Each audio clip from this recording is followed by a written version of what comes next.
Hey everyone, it's Zeraldo here, and today I'm going to be talking to you about the Evolved Pumpkin Lord class.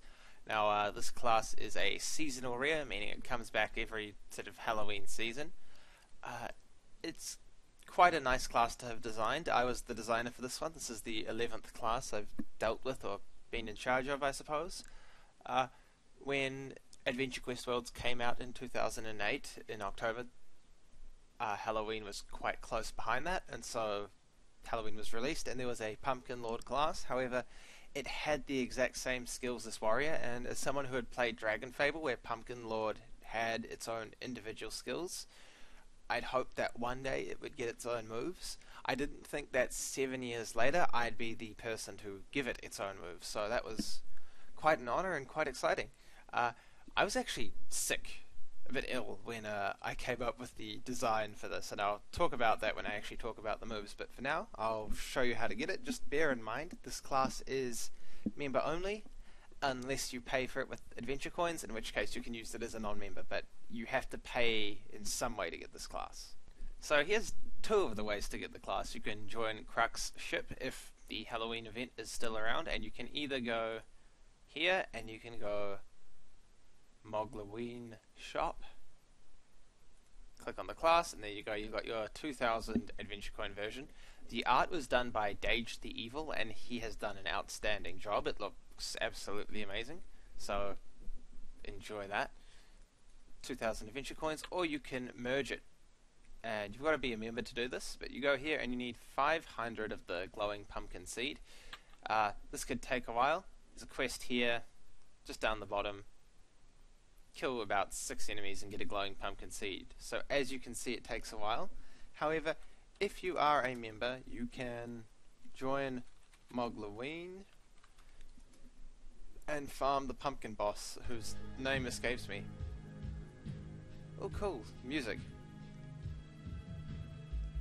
And you can farm the Great Pumpkin King. I actually just used the class quickly to show you that it's not a particularly hard boss.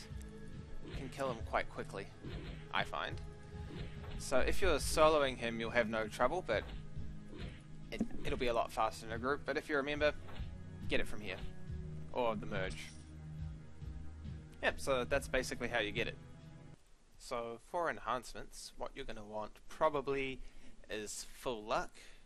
This is what your stats are going to look like, more or less. Full luck, pretty high hit, decent haste, high crit and high evasion. Now, your crit chance will actually go up a bit if you use full fighter, and you'll have more HP, which is a very viable option, but I'm assuming most of you are going to want luck. Your base damage will also be higher if you go strength or fighter, but your crit damage will be a bit lower. There are reasons for both. Notably, the heal over time is a little bit higher, which makes the survivability a bit nicer, and with the extra HP.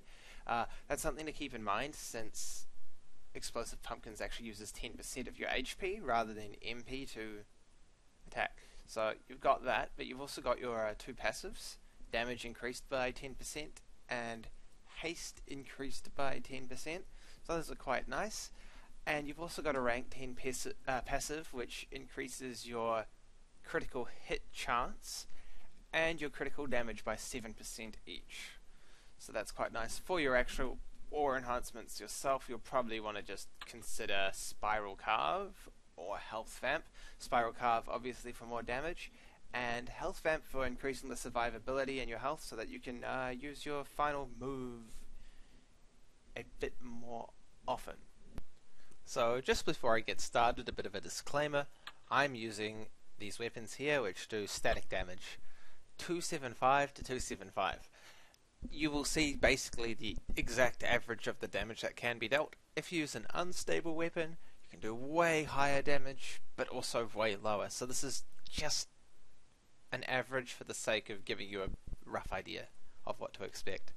I'm also not using any ore enhancements in this, so keep that in mind. And finally, I also forgot to sort of mention what the mana regen for this class was. Now, it's the same as the classes like Berserker and Mage, where the lower your HP, the more you regen.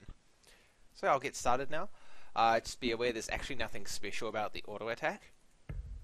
So 303 is your sort of auto attack damage. Your first move is called Vine Whip. It does it costs 15 mana and 4-second cooldown. You can tell I'm out of practice. It also has a special effect where it cannot miss, but it also cannot crit.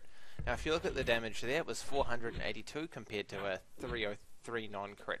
Now, this damage is meant to be in addition to your auto attack, so it just helps out. It's guaranteed. But the other thing is that it's about 50% more, so it's meant to be nicer.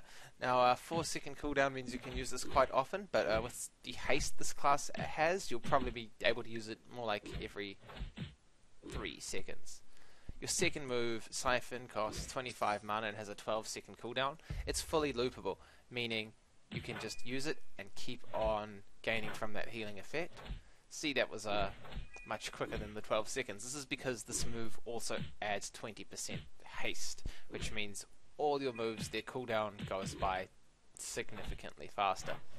A lot of people don't think the heal over time is the greatest, but that's because you can just keep it going and going and going instead of having to have a 4, 5, 6 second break where you can't use it and you're not getting any heals. So between the haste and the healing, it's pretty nice. Just remember, you can loop it, but it doesn't mean you should. You can activate it early and chew up your MP faster, so sometimes a little bit of patience and using it just before the effect wears off will get you the most sort of healing for your MP. It's also got a secondary effect which activates when you pair it with Seeds of Despair, and I'll get into that. So Seeds of Despair does a small little amount of damage, about I think roughly 50% of auto attack, but I'm not entirely sure. Sometimes these numbers do weird things and they just don't act how you want them to, but I guess the crit's a decent indication, so it's a bit less than half. It increases the amount of damage you do to your enemies while decreasing the amount they do. Now that's 15% each, provided it hits, so you'll see an increased auto attack and damage from them. Now, this won't affect how much you heal. Yeah, you saw it there. Your healing will remain constant. Now, that effect lasts for 10 seconds, and it costs 20 mana and has a 15-second cooldown. So this is the one you're going to want to activate whenever you see it available. If you use it with Siphon, you also increase your damage resistance by 20%. So the 15 and 20, it's not quite because of the way it works, but it's roughly 35% less damage you're going to be taking, which will really help if you're trying to bring your health back up. Now, here comes my favorite part of the class. I said I came up with the idea for this class while I was sick, and this is the part of the class I came out with. This was the sort of deranged idea. Now, it's a guaranteed critical hit. 1,400, as you can see. Guaranteed crit every time, but it costs 10% of your HP, which I quite like. 1,400 every 4 seconds. So that's sort of nice. As you can see, it's really chewing up my HP. That's what the loopable heals for. It's to sort of counteract it. I mean, you can't really rely on this move all the time, but if you need to dish out some damage quickly, you can.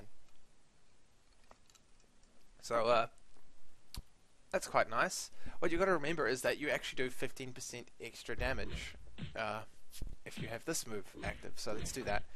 Now you're hitting the 1,600, but if you look closely, by using this Seed of Despair with the final move, I've actually also initiated a damage over time for 384, I think it was.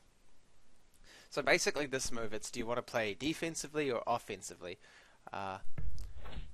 You've got to choose. You can't sort of activate both effects. The move you use consumes it, and you can only use it with the one. Now, the fun gets in with this, because with the haste, you can actually use this move more like every 3 seconds. Now, if I am using my heal, you see that the health loss is a bit more sustainable. So you've got a nice way of dishing out lots of damage quite fast. The catch is, in a place like PvP, players are actually hitting a lot more than monsters a lot of the time, so your little teal over time isn't really going to cut it. This is going to be nice in PvP because you can't really miss too much. Sometimes you probably can, but you've got options. You can use this as your guaranteed damage. You can use this as your guaranteed damage. You can use both. And the strategy comes down to this move. Now, I was quite happy, considering it's something I designed when I was sick, and I was really happy that the sort of heal was deceptive, because I know some of you are just going to spam the 5th move whenever you get the chance. And yes, you're getting healed, but you can also use this move more often and actually take down your health more often. Here's an interesting fact. I wanted it to actually be about 7%. Now I've gone and changed the numbers and everything in accordance with this, but originally I wanted to take about 7% of your health away, but because we can't really introduce any new functionality, we couldn't change numbers. So the cost had to be a HP cost that was already in the game. So Blood Titan. So I think it was a choice between 10% of your health, 20%, and something a lot bigger. So I went with just the 10. You can thank me later. So yeah, here was my fun little Pumpkin Lord class. Yeah, and it's also got a really nice animation to it too. You can thank Arklin for the animations. Arklin is the one that actually does the coding and the animating and just putting these together. I come up with the designs, I send them to him. He gets me testing them, bug testing, balance testing, and then the balance testing team gets a go after that. So yeah. Overall, my thoughts on this class, I do like it. It was a lot of fun to make. It was a lot of fun to test. It was one of the quickest things to test we've ever done because it was actually quite simple and it just worked. Caught it all quite quickly. I'd recommend getting it because it's different. A lot of people have said, oh, I'd rather it just be a normal nuke with like a 12-second cooldown and doing way more damage and costing MP instead. And I can understand why some people would like that, but I really feel that the whole risk of the HP cost is what makes this class special and unique compared to other classes. I mean, we only have one other class in the game which uses HP as a cost for your moves. It's something I'd like to do again in the future, so watch out. Yeah. So I think that's what makes it unique, and I really love the way it plays with this move in the sense that you can actually increase your own demise, so to speak. And I like that it does give options. It's not the... I mean, you can have one effect, and so I purposely only gave it 2 so that it's an easy yes or no choice. Do I want defense? Do I want attack? Overall, if you're a member, I definitely recommend trying to get your hands on it. I mean, it is seasonal, so...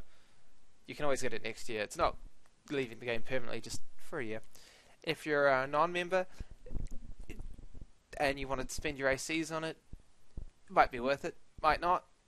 I'm quite happy with it though, and I think it is one of the more unique classes that I've made recently, so I'll leave it there. Thanks for watching, and it's good to be doing class guides again. Next up is probably Pirate. Yeah, bye.